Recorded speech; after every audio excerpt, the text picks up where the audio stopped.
He had an exclusive interview with the Vice President of the United States, Mike Pence, on Meet the Press, where he's the 12th moderator sitting there every single Sunday morning on NBC, and the host of Meet the Press Daily on MSNBC, weekdays at 5. Thrilled to have here in Los Angeles, after hanging with him in our D.C. studio, Chuck Todd. Good to see you, Chuck. Good to see you. Did I take the little WNBC? Was that a little private, little Howard No, it's not private. Let me tell you, I did that when Thursday Night Football this year partnered up with NBC. Yes, we did. And NBC gave the second segment of halftime spot to the NFL Network crew. Right. I knew every single time, because it was my job to throw to break. Al Michaels is next. I was going to go every single time. I was doing pig vomit going to break. Every time. Every single time. Yeah, I was first day I started at NBC. That's all I said to myself. It's WNBC. Got to go to New York that first time. Oh, it's WNBC. And by the way, Paul Giamatti. Yeah. Who did it in private parts. Right. Now, do you watch Billions? By the way, no, and why? I'm behind. We started the first season. Why? Brian Koppelman will be mad that I'm admitting this publicly. Okay. But yes, not yet. I just haven't. Because we're Americans. We're doing whatever. We're all whatever Hulu show my wife's making me make. You could easily just say, Rich, I'm busy on Sundays. Because that's usually my answer to people too. You're right. It's a good idea. You're busy on Sundays. I'm busy on Sundays. Now, I know you're a huge Packers fan. Yeah. A huge football fan. You're a Cane. You're a Packer. Yeah. How do you, as somebody who's interviewing the President of the United States, or the Vice President of the United States on Meet the Press, and doing such a high-wire, deep dive political show every Sunday, consume the draft? How did you take in the NFL draft, Chuck Todd? By watching the NFL draft. No, I mean, really? Look, it was always on. Okay. I'll say this, always on. Saturday was the only day that it actually truly got in the way of work, because it was daytime. And Saturday is a work day a little bit. Yeah. But by Saturday, I'm watching for, at that point, just the remaining Hurricanes. And that one or two guys that you still recognize. You got nine this year, Miami Hurricanes. That's right. Third most. Can I just tell you, it makes me excited and angry at the same time. Because I sit there, I'm like, really? I mean, you look at that top five, and you say to yourself, Miami hasn't been ranked. What's up with that? Yeah. I mean, in David Njoku, he signed, and then he's gonna be fun. He was first up, and then Rayshon Jenkins, he's right here in Los Angeles now at 113th Apparently, overall. if you were a cornerback, you got drafted. I mean, you should have just put yourself as a cornerback, running like 5-7. How many people got drafted where you run a faster 40? 0. Really? Although this year there was a kid for USC, when he ran his 40, he damn near ran it in 6 seconds, and I thought to myself, there's my guy. Has it happened yet? It is not. And I feel bad for whichever kid, because I'll keep doing it, because, for the charitable aspect of it. And us idiots in the, in your fan base will thank you pummel everybody about it. You're slower than Eisen. I would feel bad for that kid if I ever beat one this year. But 9 Canes. So you're angry because why? Because you sit there, because Miami continues to. It's a reminder that it's never a talent issue at Miami. It was a coaching issue pre-Richt, and I'm very excited about Mark Richt. I think, look, he's going to have a freshman quarterback, so I'm not expecting playoff this year. I'm expecting playoff contender in 2 years. Okay. So how do you like watching the draft? Does it remind you of an election night in a way? A little bit on like that first night only. Okay. I'll say that. There is like a little bit of that, and look at all the trades. I think we all thought this was going to be kind of a boring draft. When you don't have a quarterback go first, you think, right, I'm sure you guys are going, geez, what are we going to do? We got to talk up these defensive ends. Right. And then just like election night. Oh, wow, look at Michigan. That's in both ways, right?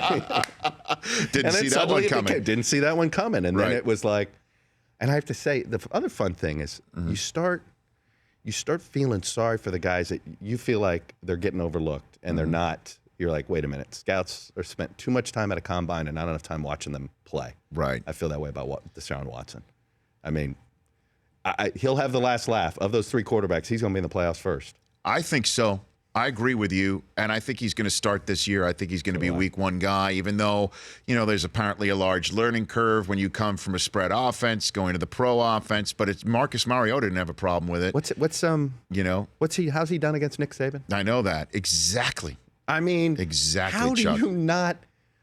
No disrespect to the Texas Tech kid, or the kid from North Carolina, but it is rare that a quarterback comes in immediately and they didn't carry their own team while they were in college. And you have to ask yourself, like, I don't remember a game where you thought, oof, Mitch Trubisky's going to win this game on his own. But you did think that with Deshaun Watson. I agree with you 1,000%. Again, no disrespect to, I know that look, I say this about Brad Kaya. Brad Kaya the guy is terrific during scouting, terrific in practice. And then, you have to see how these guys react in a game situation. Watson never blinks. Well, I'm with Chuck Todd of Beat the Press here on the Rich Eisen Show. Deshaun Kaiser was a similar way this year. When it came down to it in the fourth quarter, fourth quarter, he made a ton of mistakes for Notre Dame, which is why, his coach basically came out and said, I don't think this person's ready. And in that respect, you've never probably ever heard a campaign manager say, my candidate's just... Yeah, you do. Just like you do hear it? You will hear it. Oh, what, off? Always off the record about, my candidate has a flaw in this. They're not very charismatic. Look, a good campaign manager better know the flaws and you figure out how to cover them up. Same thing with quarterback. But never in public in the same way that Brian Kelly. I think my candidate should stay at the state level for a couple more years, get a little bit more seasoning before he goes national. I have to say, you never heard that. I got to think Brad Kaya is wondering, should I have stayed one more year? He's certainly, when he's sitting behind Matthew Stafford, that ain't going to happen. Although he got to a good team. He's a drop back passer. There are not many of them left, right? The Lions have an offense, so they don't want their quarterback to run. Stafford takes a pummeling back there. Kaya is comfortable to take a pummeling. Right. So it's not a bad place for him to get better. I'm happy for him. He went to a team where he can play to his strength. Chuck Todd here on the Rich Eisen Show. And when you're interviewing somebody, okay, and you're being spun, and that there is some serious BS coming from that person, either side of the aisle. It doesn't really matter. You're talking to a politician. How do you handle something like that, Chuck? It depends on what the BS is. There's that spin, and then there's that total where they're not even acknowledging the premise of the question. If they'll acknowledge the premise of the question and try to spin a belief, you're like, at the end of the day, it's like, all right, so they're being a little twitchy. To borrow a Mayock term. But at the end of the day, they're at least acknowledging the question. Right. When they don't acknowledge the question, that's when I feel as if I have to get more heated. In a certain day and age where that sells. I don't believe that on Sunday mornings. I have this feeling that on Sunday mornings, people are sitting back to watch television. I think during the week, you're having to interrupt people. I think it's just because people are watching TV differently during the week than how they watch on Sunday morning. So I do think it's not that people don't want tough interviews, but confrontational interviews, which there's a difference just stylistically. I think on Sunday morning, you got to be careful about it. I'm with Chuck Todd of Meet the Press here. I saw a video of a competitor of yours being compared to the sports talk, split screen, hashtag battle conversations that we mocked in a way when we last spoke in Washington, D.C., where it is where you or taking stuff like from my Sunday morning shows where you have an absurd number of people on a panel all giving different opinions, and that political coverage is mimicking sports talk coverage. Is it the other way around? I don't know anymore. I'll be honest. I hate to say this, but I feel like we in political television have infected sports television. Okay. Now, what do you mean by that? Because I think that, look, there were a lot more. Just look at the programming on our friends at the other four-letter network that used to work at. They were straightforward shows about the sport. Now, most of their programming, and it's not just them, it's on Fox Sports 1 or everybody, it's a much different, even MLB or even you guys at NFL Network, it is more, a little less, I feel like a little less that you guys do it. Well, I do remember when I was on the back end of my SportsCenter career in the late 90s, early aughts, that there was an absolute crossfire from CNN, crossfire influence that sports executives at ESPN saw one person have one opinion, one person have the exact opposite opinion. There was no moderator at the time. It was just two guys going at it. Right? Look, Fox, the genius of Fox News was they put talk radio on TV. Okay. And I think what you're seeing now is ESPN, Fox Sports 1, everybody's putting sports talk radio on TV. in sports, it's fine if fans are debating beliefs. It is harder when you have politicians debating beliefs if they don't allow the facts to get in the way. Chuck Todd of Meet the Press and Meet the Press Daily here on the Rich Eisen Show. When was the last time you been back to a Packers game? When was the last time you did one of those? It's been my last in-person Packers game was the playoff game against the Redskins that they won 2 seasons ago against the once and future Kirk Cousins. But that was in D.C. The one in D.C., That was in Virginia. Yeah. When was the last time you were in Lambeau? I've never been to Lambda. Get out of here. I know. I'm not from Wisconsin. Right. My dad was a Packer fan, so he brainwashed me to be a Packer fan.